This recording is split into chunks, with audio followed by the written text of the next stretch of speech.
I now call the Prime Minister, Sir Keir Starmer. Mr. Speaker-elect, on behalf of the whole House, may I be the first to congratulate you on your re-election.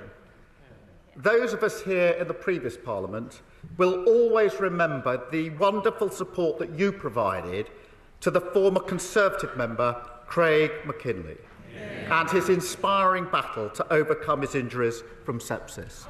All of those returning will remember, as I do, the speech he gave just a few weeks ago, which was inspiring and moving, and we wish him well. And I had the privilege on that occasion to meet his family and his young daughter.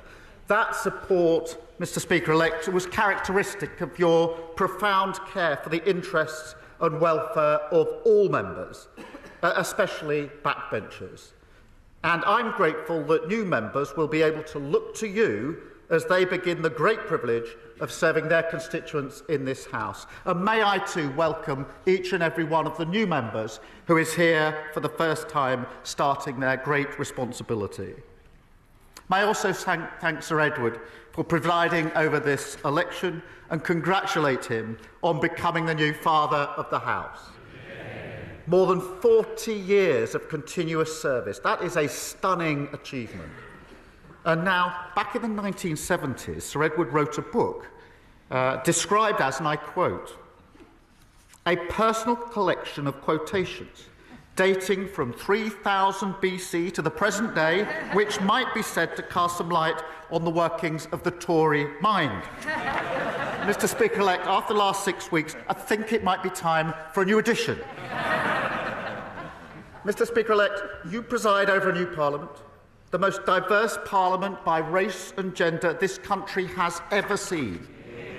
And I'm proud of the part that my party has played in that, proud of the part that every party has played in that, including in this intake, the largest cohort of LGBT plus MPs of any Parliament in the world.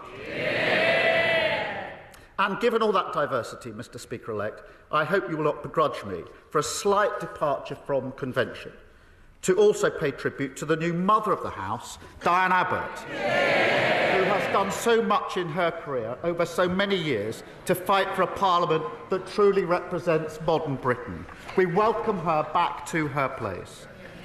And now, as in any new Parliament, we have the opportunity and the responsibility to put an end to a politics that has too often seemed self-serving and self-obsessed, and to replace that politics of performance with the politics of service.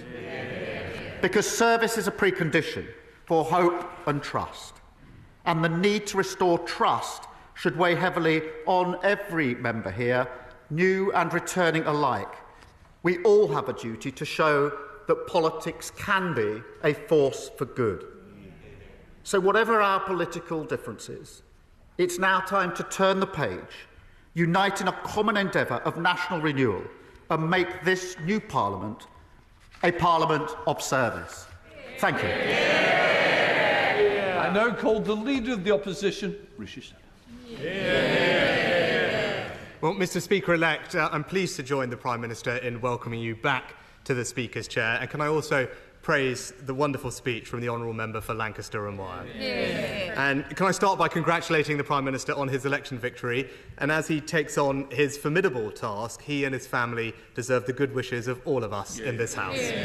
Now, in our politics, we can argue vigorously, as the Prime Minister and I did over the past 6 weeks, but still respect each other.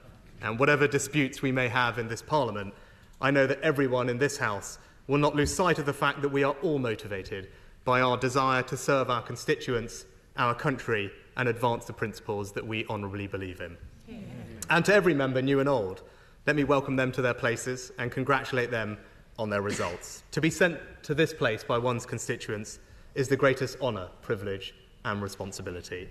I know every one of us will be trying to repay the trust placed in us, and I look forward to continuing to represent the interests of my own rural North Yorkshire constituents. One of the great aspects of our system is no matter how high you rise, you still have that constituency which keeps you grounded. And my advice to all members is to appreciate the role that you have every day that you have it. And for those of us in my party, let me begin with a message to those who are no longer sitting behind me. I am sorry.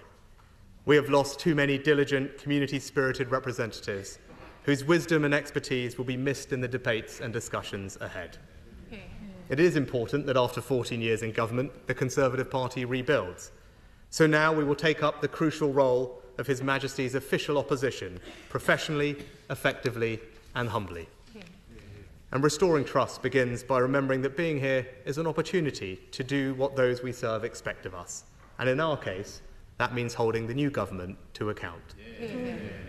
Can I congratulate the Father of the House, the member for Gainsborough?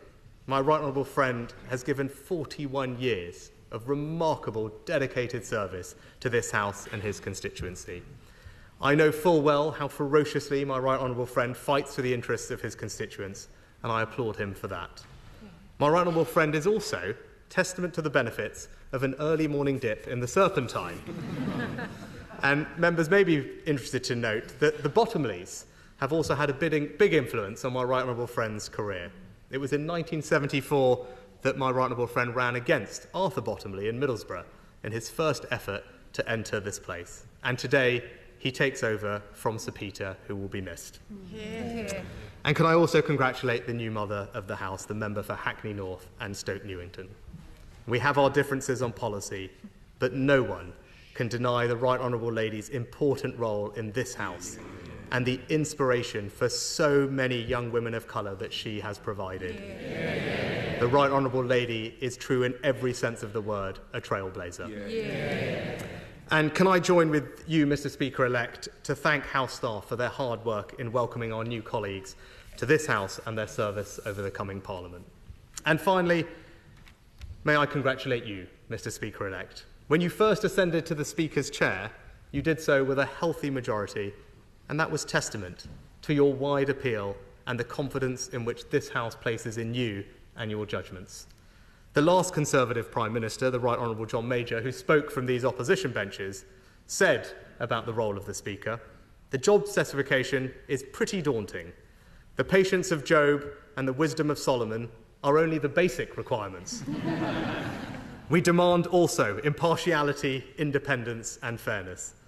Well, Mr. Speaker-elect, you have shown over the past 4.5 years how to protect that careful balance. The last few years in this House have been at times difficult, and you, sir, have always brought this House together. That was clear when we lost our colleague, Sir David Amess. And I know your guidance and support for members then was greatly appreciated. It is a privilege to be in this House. Our democracy is powerful, and as we have witnessed, it can be definitive. But I know that this House will, true to its best traditions, hold the executive to account. And I know that Mr. Speaker-elect will facilitate that. So in conclusion, Mr. Speaker-elect, I have no doubt that we will face difficult days together in this place, but I also know that I speak for the whole House when I say that we will all welcome your leadership and guidance in the months and years ahead.